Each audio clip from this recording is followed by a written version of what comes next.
Hi മച്ചാനെ, നമസ്കാരം. ഞാൻ പച്ചക്കറി മച്ചാൻ എന്ന എൻ്റെ യൂട്യൂബ് ചാനലിലേക്ക് എല്ലാ മച്ചാന്മാർക്കും ഹൃദയം നിറഞ്ഞ സ്വാഗതം. അപ്പോൾ ഞാൻ ഇന്ന് മച്ചാനിവിടെ പറഞ്ഞു തരുന്നത് നമുക്കൊരു 20-25 കിലോ വെയിറ്റുള്ള നല്ല ഒരു വലിപ്പമുള്ള കാച്ചിൽ നമുക്ക് എങ്ങനെ വളർത്തിയെടുക്കാം എന്നതിനെക്കുറിച്ചാണ് ഇന്ന് ഈ വീഡിയോയിലൂടെ പറഞ്ഞു തരുന്നത്. ഞാൻ ഈ കാണിച്ചു തരുന്ന രീതിയിൽ നിങ്ങൾ കാച്ചിൽ നടുകയാണെങ്കിൽ നിങ്ങൾക്കൊരു 30 കിലോ എങ്കിലുമുള്ള കാച്ചിൽ തന്നെ വെട്ടിയെടുക്കാൻ സാധിക്കും. നമ്മൾ ചാക്കിൽ നട്ടിരിക്കുന്ന കാച്ചിലാണ് പൊടിച്ചു വന്ന് കണ്ടോ, ഇത്രയും വലുതായിട്ടുണ്ട്. നീലക്കാച്ചിലാണ്. ഇനി നമുക്ക് ഇതുപോലെ നമ്മൾ ചാക്കിലൊക്കെ വെച്ച് കഴിഞ്ഞാൽ ഉണ്ടാകുന്നൊരു ഇതെന്ന് പറഞ്ഞാൽ നമുക്ക് വലിയ കാച്ചിൽ കിട്ടില്ല. ഒരു 10-15 കിലോ വെയിറ്റുള്ള ഒരു കാച്ചിലായിരിക്കും നമുക്ക് കിട്ടുന്നത്. കൂടിപ്പോയാൽ ഒരു 10 അല്ലെങ്കിൽ ഒരു 12 കിലോ, അങ്ങേയറ്റം പോയാൽ 15 കിലോളം വലിപ്പമുള്ള ഒരു കാച്ചിൽ കിട്ടും. അതിൽ കൂടുതലുണ്ടാവില്ല. എന്നാൽ നമ്മൾ മണ്ണിലാണെങ്കിൽ നമുക്ക് 10-25 കിലോ വെയിറ്റുള്ള കാച്ചിൽ തന്നെ നമുക്ക് വെട്ടിയെടുക്കാൻ പറ്റും. പിന്നെ ഇതുപോലെ നമ്മൾ കാച്ചിൽ നട്ടാലുള്ളൊരു ഗുണമെന്ന് പറഞ്ഞാൽ നമുക്ക് അധികം വെട്ടണ്ട, കിളയ്ക്കേണ്ട, ഒന്നും ചെയ്യേണ്ട. നമുക്ക് റബ്ബർ ചെടിയൊക്കെ ഉള്ള സ്ഥലത്തും, അതായത് റബ്ബർ മരങ്ങളൊക്കെ നിൽക്കുന്നതിൻ്റെ ഇടയ്ക്ക് നമുക്ക് ഓരോ കാച്ചിൽ ഇതുപോലെ നമ്മളെ ചാക്കുകളിലോ മറ്റോ ഒക്കെ വെച്ചിരുന്നാൽ നമുക്ക് അത്യാവശ്യം നമുക്ക് പുഴുങ്ങി കഴിക്കാനും വീട്ടാവശ്യത്തിനുള്ള കാച്ചിൽ കിട്ടിക്കൊണ്ടിരിക്കും.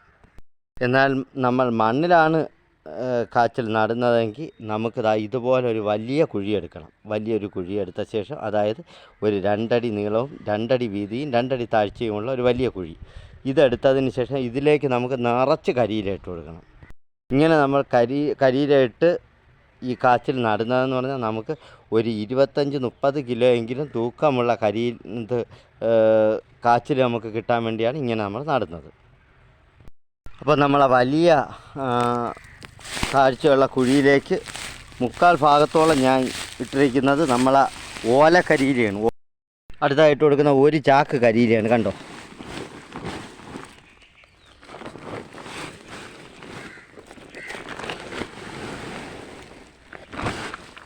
എന്താ കമ്പോസ്റ്റായി തുടങ്ങിയ നമ്മളെ നല്ലതുപോലെ കമ്പോസ്റ്റായി തുടങ്ങിയ കരിയിലയാണ്. ഇത് നമുക്ക് ഏത് കരിയിലയും നമുക്ക് ഇട്ട് കൊടുക്കാം. അതായത് നമുക്ക് റബ്ബറിൻ്റെ കരിയിലയോ അതുപോലെ തന്നെ തേക്കിൻ്റെ കരിയിലോ ഏത് കരിയിലയും നമുക്കിതുപോലെ ഇട്ട് കൊടുക്കാം. കണ്ടോ, ഇത് നമുക്ക് ഇങ്ങനെ ചെയ്യുന്നതെന്ന് പറഞ്ഞാൽ നമുക്കൊരു 10-20-30 കിലോയോളം നമുക്ക് തൂക്കമുള്ള വലിയ കാച്ചിൽ നമുക്ക് കിട്ടാൻ വേണ്ടിയിട്ടാണ്. കാരണം എന്ന് പറഞ്ഞാൽ ഇതുപോലെ നമ്മൾ കാച്ചിൽ നടുമ്പോൾ ഉള്ളൊരു ഗുണമെന്ന് പറഞ്ഞാൽ കാച്ചിലിന് നല്ലതുപോലെ കനത്ത് വരാനുള്ള സൗകര്യം ഇവിടെ ഉണ്ടാകും. അതുമാത്രമല്ല, നല്ലൊരു വളമാണ്. ഇത് കണ്ടോ, ഇപ്പം തന്നെ ഇത് അഴുകി പൊടിഞ്ഞു തുടങ്ങിയ കരിയില കമ്പോസ്റ്റാണ്. ഇതാ നോക്കിയേ, പൊടിഞ്ഞു തുടങ്ങി. ഇതിനി മണ്ണിൽ പെട്ടെന്ന് ലയിച്ച് ചേരുകയും ചെടിയുടെ വേരുപടലം, അതായത് നമ്മളെ കാച്ചിൽ നടുമ്പോൾ കാച്ചിലിൻ്റെ വേരുപടലം എന്ന് പറഞ്ഞാൽ ഇതിൻ്റെ മുകളിലായിട്ടാണ് വരുന്നത്.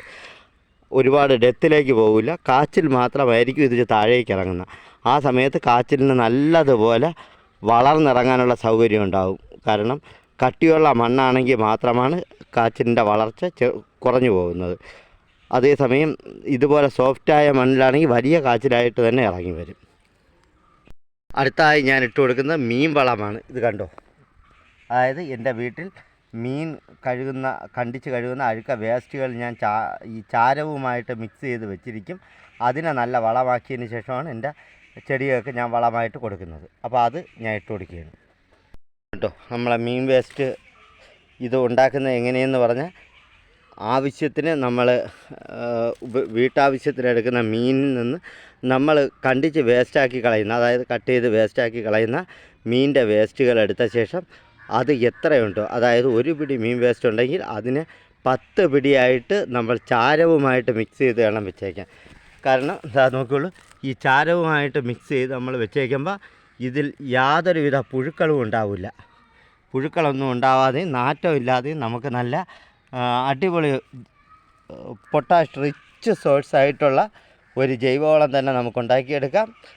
അത് കൊടുക്കുന്നെങ്കിൽ നമുക്ക് എല്ലുപൊടിയോ അതുപോലെ തന്നെ മറ്റ് സൂക്ഷ്മമൂലകങ്ങൾ ഒന്നും നമുക്ക് കൊടുക്കേണ്ട ആവശ്യമില്ല. കാരണം കമ്പോസ്റ്റുകളൊന്നും അധികമായിട്ട് കൊടുക്കേണ്ട, നമുക്ക് ഇത് മാത്രം ഇട്ട് നട്ടാൽ മതി. നല്ല വിളവ് കിട്ടും. നല്ല ചേനയായാലും ശരി, കാച്ചിലായാലും നമുക്ക് നല്ലതുപോലെ വിളവെടുക്കാൻ പറ്റും. ഇതാണ് ഏറ്റവും നല്ല വളമെന്ന് പറയുന്നത്. ഞാൻ ഇത് ഉപയോഗിച്ചാണ് ഞാൻ കൃഷി ചെയ്തിരിക്കുന്നത്. കണ്ട അപ്പുറത്ത് ഞാൻ കാച്ചിൽ നട്ടിരിക്കുന്നതാണ്. ഇത് ചേന ഇട്ടിരിക്കുന്നതാണ്. ഇതെല്ലാം ഈ രീതിയിലാണ് ഞാൻ കൃഷി ചെയ്യുന്നത്. എനിക്ക് നല്ല വിളവാണ് കിട്ടുന്നത്. ഇനി നമുക്ക് നമ്മളെ നീലക്കാച്ചിലാണ് വെച്ച് കൊടുത്തിരിക്കുന്നത്. കണ്ടോ, നീലക്കാച്ചിലാകുമ്പോൾ നല്ല ഔഷധ ഗുണമുള്ളതും നല്ല ടേസ്റ്റ് ഉള്ളതുമായിട്ടുള്ള കാച്ചിലാണ് നമ്മളെ നീലക്കാച്ചിൽ. ഇത് നട്ട് കഴിഞ്ഞാൽ നമുക്ക് നല്ല ഔഷധ ഗുണമുള്ള ഒരു കാച്ചിലായി കിട്ടുകയും ചെയ്യും. അതുപോലെ തന്നെ നല്ല ടേസ്റ്റ് ഉള്ളതുമായിരിക്കും. അതിന് ശേഷം നമ്മൾ ഈ ഭാഗത്തേക്ക് വെച്ചിട്ട് ഇതിന് മുകളിലേക്ക് നമ്മൾ ചെയ്യുന്നതെന്ന് പറഞ്ഞാൽ മണ്ണിട്ട് കൊടുക്കുക എന്നതാണ്. പൂർണ്ണമായും മണ്ണിട്ട് മൂടിക്കൊടുക്കുക. അതായത് നമ്മൾ കാച്ചിലിൻ്റെ മുകൾ ഭാഗത്ത്, അതായത് വേര് കണ്ടോ, ഈ വേര് പടലം മുകൾ ഭാഗത്ത് വരത്തക്ക വിധത്തിൽ വേണം നമ്മൾ എപ്പോഴും കാച്ചിൽ നടാൻ. ഇതുപോലെ നമ്മൾ കാച്ചിൽ നട്ടാൽ നമുക്കൊരു കുറഞ്ഞതൊരു 25-30 കിലോ ഉള്ള കാച്ചിലായിരിക്കും നമുക്ക് കിട്ടുന്നത്. കാരണം എന്ന് പറഞ്ഞാൽ നല്ലതുപോലെ കിഴങ്ങിറങ്ങി പോകാനുള്ള എല്ലാ സാഹചര്യവും ഇവിടെ ഉണ്ടായിരിക്കും. കാരണം എന്ന് പറഞ്ഞാൽ ഈ കരിയില പൊടിഞ്ഞ് മണ്ണായി വരുമ്പോൾ കാച്ചിലിന് നല്ലതുപോലെ വളർന്നു വരാൻ, അതായത് നല്ല സോഫ്റ്റ് ആയിട്ടുള്ള മണ്ണായിരിക്കും അടിഭാഗത്തുണ്ടായിരിക്കുന്നത്. മാത്രമല്ല ഇതിന് നല്ലതുപോലെ വളരാനുള്ള എല്ലാ അനുകൂല സാഹചര്യങ്ങളും ഇവിടെ ഉണ്ടാവുകയും ചെയ്യും. കണ്ടോ, ഇത്രയേ വേണ്ടൂ. നല്ലതുപോലെ നമ്മളെ കാച്ചിൽ വളർന്നു വരും.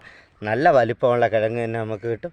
അതുപോലെ തന്നെ നമ്മൾ വലിയ വൃക്ഷങ്ങളുടെ മുകളിലേക്ക് ഒരു കയർ കെട്ടിയ ശേഷം ഇതുപോലെ കണ്ടോ, ഇതുപോലെ ഞാൻ നട്ട കാച്ചിലാണ് പടർന്ന് വന്നത്. കണ്ടോ, ഇതുപോലെ കയർ കെട്ടിയതിന് ശേഷം വലിയ വൃക്ഷങ്ങളിലേക്ക് പടർത്തി വിട്ടുകൊടുക്കുക.